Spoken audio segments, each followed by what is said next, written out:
Gabi akong naglalakad sa dalawang mundo. Ilaw ng telepono at ang mga halakhak ng kasalanan ng aking kasama. May lihim na halik sa dilim, pangakong walang kasing tamis, pero walang lihim na di mahayag pagsapit ng takdang panahon. Pansamantalang ligaya at saya sa lihim na pagsinta, yon ang sigaw ng puso kong pilit tinatakasan ng dilim na mapanukso. May ingay sa dibdib, may apoy na hindi ko sinadya, pero bawat tanong sa isip ko, ang pangalan ng aking pamilya sumisigaw. Bakit? Bakit mo kami sinaktan at niloko? Tahanan mo na bago ang lahat, pipiliin ko ang mga mahal ko, pamilyang binigay ng Panginoon. Tahanan mo na bago ang lahat, hindi na ako maliligaw, hindi ko ipagpapalit ang bahay na may tunay na ngiti.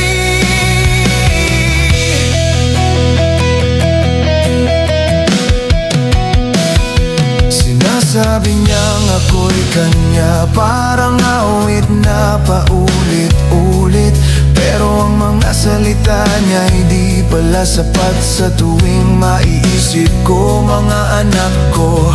Si Mrs. pa rin ang nais kong makasama, si Mrs. nagtitiis araw-araw kahit ako'y lihim na nagkakamali. Mayroon bang dahilan na sapat para sirain ang mundong buo? Sa bawat patak ng ulan, ang sala namin ay di mahuhugasan kailanman. Madilim man ang gabi, may ilaw sa bintana namin, at ang tinig ng aking mga anak mas malakas kaysa lahat ng sinabi niya.